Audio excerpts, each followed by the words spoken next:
From Recorded Future News and PRX, this is Click Here.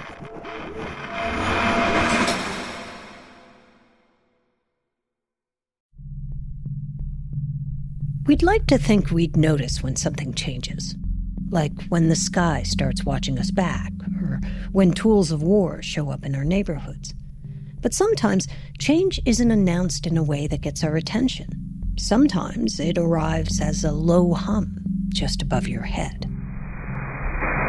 703, flight level 230. That's the sound of air traffic controllers chattering over a live frequency, tracking something unusual over Los Angeles. 0 miles opposite direction, another Troy Q9, level 220. The Troy Q9 was circling above LA protests raging against President Trump's deportation policy.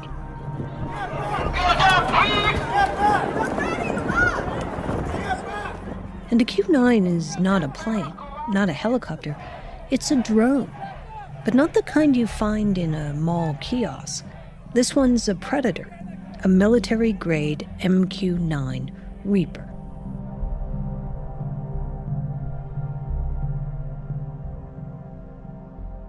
The kind that's been used in Iraq and Afghanistan for surveillance and for strikes. And when you think of a drone, you might picture something just a few feet wide with some propellers. But that's not the kind of drone flying over LA.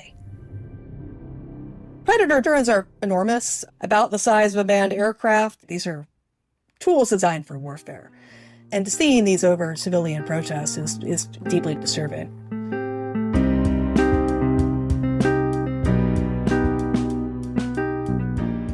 From Recorded Future News and PRX, this is Click Here's Mic Drop, a longer listen to one of our favorite interviews of the week. I'm Dina Temple-Raston. On Tuesday, we did a deep dive on how the use of surveillance tech on immigrants has been weaponized by the Trump administration. And today, we look at the expanding role of drones in America and what it says about how much surveillance has crept into our lives. And drone researcher Faine Greenwood says this is just the beginning. This is a really disturbing escalation of using military-grade technology against protesters exercising their First Amendment rights. You're threatening people with these military technologies just for protesting. I just wish people could see it for what it is. We're already kind of sliding down that hill, and people need to realize that. Stay with us. Click Here is brought to you by Progressive Insurance. You chose to hit play on this podcast today. Smart choice. Make another smart choice with Auto Quote Explorer to compare rates from multiple car insurance companies all at once. Try it at progressive.com. Progressive Casualty Insurance Company and Affiliates. Not available in all states or situations. Prices vary on how you buy. Support for Click Here comes from the Electronic Frontier Foundation. For 35 years, the EFF has been fighting to make sure that when you go online, your rights go with you. And they have a podcast. It's called How to Fix the Internet. And it's all about getting things right in our online world. Season 6 kicked off May 7th with an episode exploring the concept of digital autonomy. The fight for digital rights is bigger and more urgent than ever. EFF is at the forefront of that battle. And because it's member-supported, the more members they have, the more they can fight for our digital rights in state houses, in courthouses, and everywhere. Visit EFF.org/podcast to listen to How to Fix the Internet and join EFF. I'm Dina Temple-Raston, and this is Click Here's Mic Drop.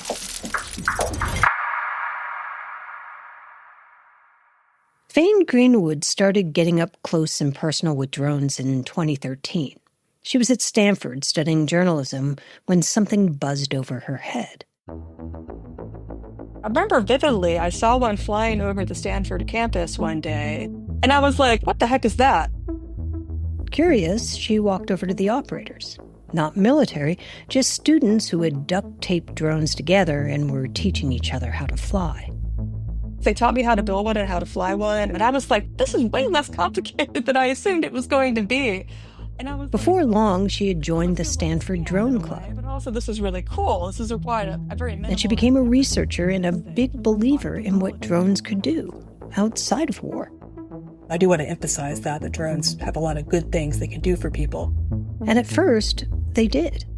They were using Predator drones for stuff like environmental monitoring of fires. So I think the first Predator drones were deployed domestically for response to things like California wildfires. And when did you first sort of see it not necessarily having a positive use here in the United States? Back in the late 2000s, I believe there were some police agencies were already kind of looking into drones. And I believe CPB, Border Patrol, I think like 2005 is when they first started using the Predator. So it's that's been going on for a long time. And I was always pretty cognizant of that as well. Because I think even in 2013, there was a lot of controversy around drones, a lot of fear and uncertainty. So when drones started circling protests, Faine wasn't surprised. She was alarmed. I can't breathe. I can't breathe. It began in the summer of 2020 during the George Floyd protests. A Predator drone was watching, one of those massive military-grade drones. That was the first time they were used for a protest setting, which was, of course, a really disturbing escalation. And did we know how they used that information? There was some kind of contradictory information from the authorities about what that information was actually being used for or why. But I don't think we have a clear sense. And then the Trump administration called them back during the recent protests in L.A. And it's really unfortunate and scary that we're seeing a return to those tactics in 2025. It's indicating that this is something that, unfortunately, the current regime is not going to shy away from. And yeah, I think it's a really disturbing indicator of the attitudes that this administration has towards protesters and, First Amendment rights. Customs and Border Patrol has said the Predator drones were unarmed, that they were protecting police, not targeting protesters. But even unarmed, their presence carries weight. And part of the issue is intimidation. Part of the issue is identifying people. Is that the idea? Yeah, it's identifying people. It's intimidation. It's collecting information that could be fed into other data sources, which, they're pretty explicit about. I think there's the goal can we combine this drone information with other sources of data? There was an incident in the LA protest where someone flying a manned helicopter was on a loudspeaker down to the people below was saying something to the effect of, I can identify you, I can come to your house. It may have been a bluff, but the impact was clear. That's obviously going to have a real chilling effect on protesters. If you're thinking, if I go to this protest, the government may be able to find me, they may be able to punish me. That's extremely disturbing. Do we know if the Trump administration or the police are using facial recognition from the footage that they're getting from the drones? Well, facial recognition from drones is still really crappy. There's a lot of issues with the fact the drone is moving, it's up really high. Facial recognition from stationary sensors that are really close to someone's face, the accuracy rate's still not that great, even now. And there's a lot of false positives. A lot of people have written about, the issues and ethical problems that creates. And the problem becomes exponentially harder when you're dealing with the drone. It's way up in the sky. It's moving around with people who are moving around. But of course, the problem with this is that AI or facial recognition technology is just as dangerous when it doesn't actually work as when it does, because it provides justification, even if it's fingering the wrong person. So it doesn't really matter as much if it's accurate or not. So yeah, that's a really disturbing possibility. When we come back, Predator drones are massive military-grade machines. But as far as Faine Greenwood is concerned, small drones are a much bigger deal. This Predator drone deployment was limited and disturbing, but what we're seeing all over the country in way greater quantities is these small drones. So police departments around the country are using these small drones way, way more often than using Predators. We'll be right back.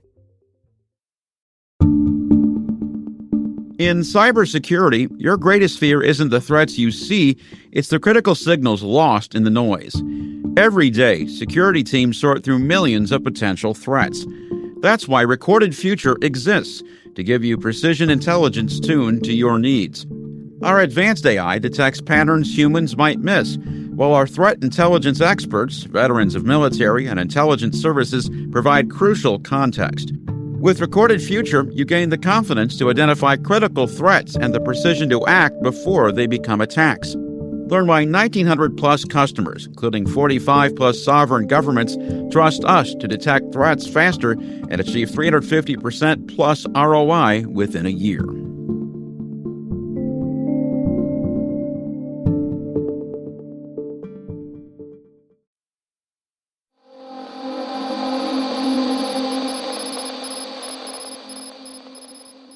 Predator drones get the headlines, but Faine Greenwood says the real threat is smaller, quieter, and a lot more familiar. She's seen the upside of small drones firsthand, how they can help people survey hurricane damage or scout fire lines or even locate missing persons. But she's also seen how quickly that same technology can turn into something darker.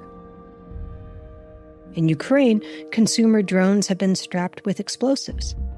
In Iran and China, they hover above city squares, recording dissent. And here in the U.S., they're showing up more and more at protests, at 911 calls, without any warning.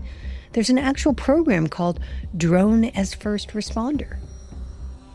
So the idea is that the drone is going to both provide a way to get someone out there before the cops can arrive. So the drone will go there in advance and figure out, scope out the situation, or can be used to even defuse certain hostilities, or because you have an eye in the sky in advance.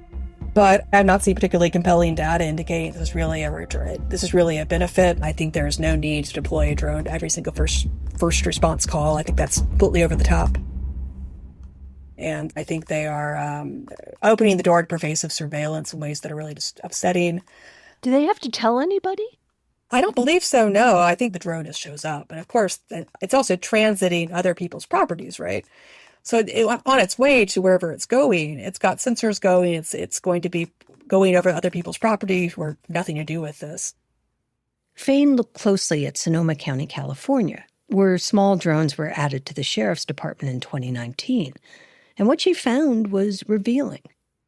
According to the ACLU, the drones have been deployed more than 700 times and have captured at least 5,600 images, and they're usually in residential areas and private properties.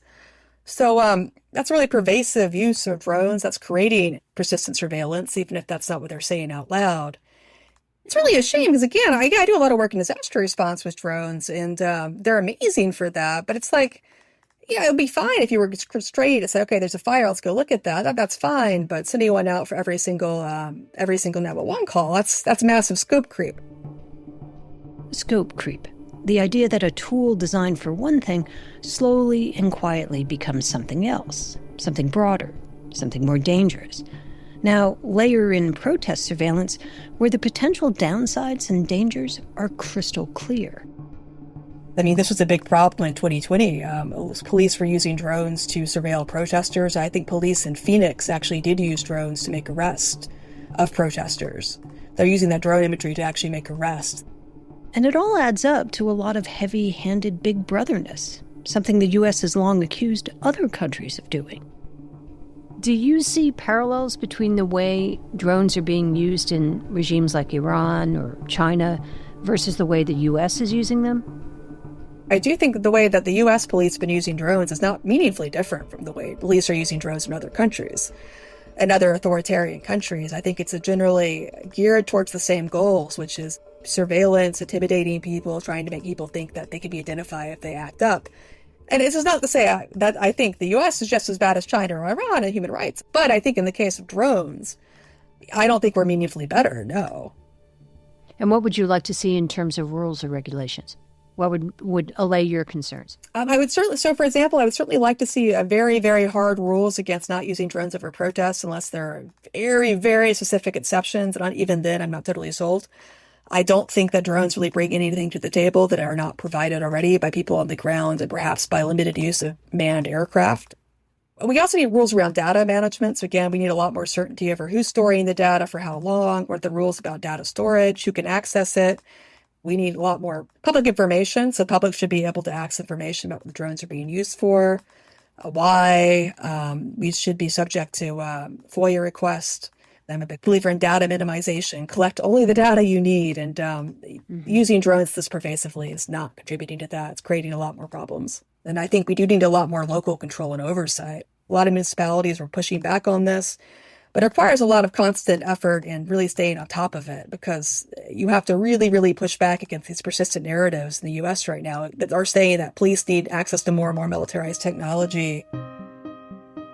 As Faine sees it, the fight's not over yet, but it is at a critical juncture.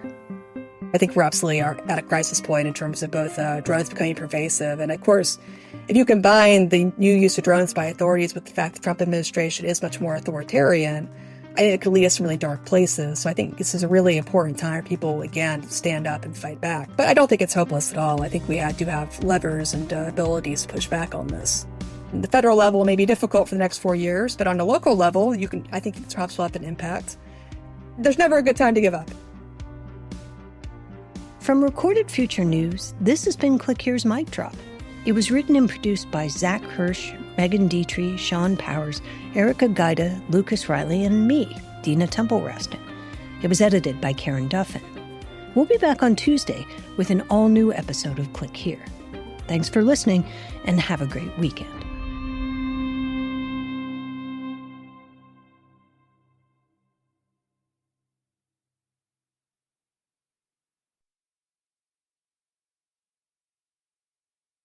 Looking for more of the cybersecurity and intelligence coverage you get on Click Here? Then check out our sister publication, The Record, from Recorded Future News. You'll get breaking cyber news from reporters in New York, Washington, London, and Kyiv, among others. And you'll see for yourself why it attracts hundreds of thousands of page views every month. Just go to therecord.media.